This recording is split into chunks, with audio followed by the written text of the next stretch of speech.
ஒரு பொண்ணு விட்டுட்டா, ஆனால் அவன் எங்கே இருந்தால் நல்லா இருக்கணும்.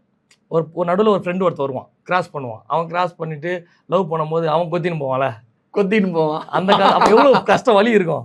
அந்த ஃபீல் நிறைய பேர் லைஃப்பில் நடந்திருக்கும்ல. அது வந்து என் காதலுக்கு தினம் தூது சொல்ல ஒரு தூது புறா வந்தானடா, அந்த தூது புறா என்ன காக்காவாக்கி ரெண்டும் ஜோடி புறா ஆகி போனதடா. அடி நீ இல்லாத வாழ்க்கைய நான் நினைச்சு பார்க்க மாட்டேன், என் கனவுலையே கட்டி வச்ச அறிவில்லாம கோட்டை.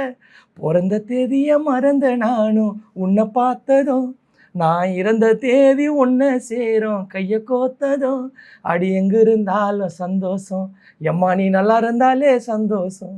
Super super. நான் கூட பாடும் பொழுது வேற சினிமா பாட்டு மெலோடி சாங்ல பாடுறீங்கன்னு நினைச்சேன். பரவாயில்ல, கானா பாட்டு இல்ல, நம்மளே ஓனா எழுதி பாட்டு. ரொம்ப நாள் கேள்வி என்னன்னா, இந்த ஏற்கனவே கேட்ட மாதிரி எல்லா கானா பாடகர்களுமே லவ் சாங்கா பாடுறாங்களே, உள்ள இருந்து அருவியா கொட்டுமா? அதோட வெளிப்பாடு தான் அவங்களாவே கானா பாடகர்களா மாறிடுறாங்க. நிறைய வாலி நிறைய கண்ணதாசன் இருக்குங்க கானா பாடகர். சும்மா இல்லை கானாலாம். நீங்க வந்து நம்ம வடச்சென்னை பக்கம் வந்தீங்கன்னா அவ்வளோ வைரமுத்து இருக்கும், அவ்வளோ கபிலன், அவ்வளோ யுகபாரதி, எல்லாருமே இருக்கும். உங்களுக்குள்ள அந்த காதல் பாடல் உள்ளுக்குள்ள முதல் பாடலே கானா பாடல் அப்படின்னு கேள்விப்பட்டேன். அந்த காதல் பாடல் உள்ள இருந்து அறிவா ஊத்துனதுக்கு அந்த பொண்ணு தானே காரணம். அந்த பொண்ணை பத்தி அப்படி இல்லை, அந்த பொண்ணு எங்கே யாரு கூட